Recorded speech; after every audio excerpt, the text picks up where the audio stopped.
Sandal নিয়ে কিন্তু এটার উপরে উঠবেন না, এতে কিন্তু এর পবিত্রতাটা কিন্তু নষ্ট হয়।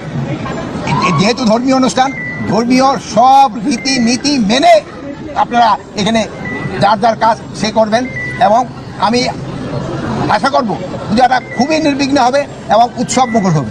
আর আপনারা জানেন আমার বোন ছিল, গতবারের থেকে কিন্তু বাড়াই দেওয়া হয়েছে এবং পূজা মণ্ডপের সংখ্যা কিন্তু বাড়ানো হয়েছে। এর আগে গত 15 বছর ছিল 2 কোটি টাকা সরকার দিত, কিন্তু এবার কিন্তু সরকার 5 কোটি টাকা সরকার দিচ্ছে। গতবার ছিল 4, এবার 5 কোটি টাকা সরকার দিচ্ছে। এজন্য এরপরে যদি কোনো রকমের কোনো ধরনের থাকে, প্রয়োজন থাকে, আমরা অবশ্যই দেখব।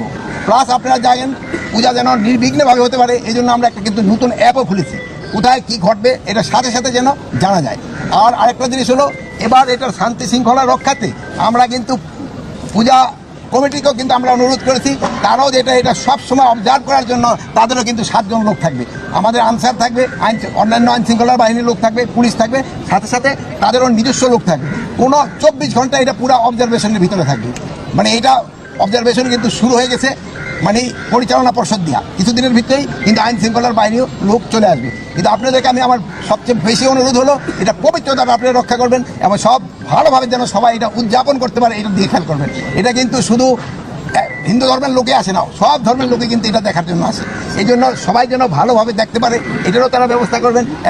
আর এই যে এইখানকার যে পরিচালনা পর্ষদ আছে, তারাও কিন্তু গতবার খুবই সুন্দরভাবে সুষ্ঠুভাবে এবং উৎসবমুখর পরিবেশে এটা কিন্তু করতে পারছে, এবারও তারা করবে এটা আমি আশা করি।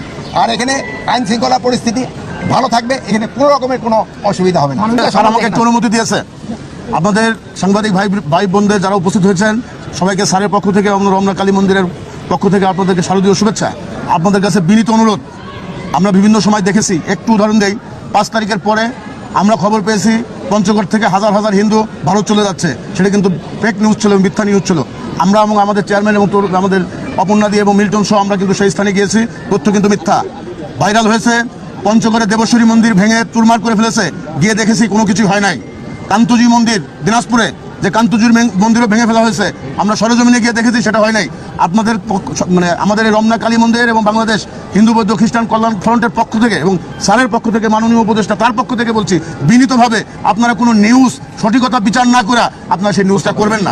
কারণ এদেশ অসাম্প্রদায়িক বাংলাদেশ, দীর্ঘদিন যাবৎ হিন্দু মুসলমান বৌদ্ধ খ্রিস্টান একসাথে দেশে বসবাস করছে। দীর্ঘ 15 বছর পর আবার নতুনভাবে বাংলাদেশ, আগামীর বাংলাদেশ, সুন্দর বাংলাদেশের পথে আমরা কিন্তু চলছি।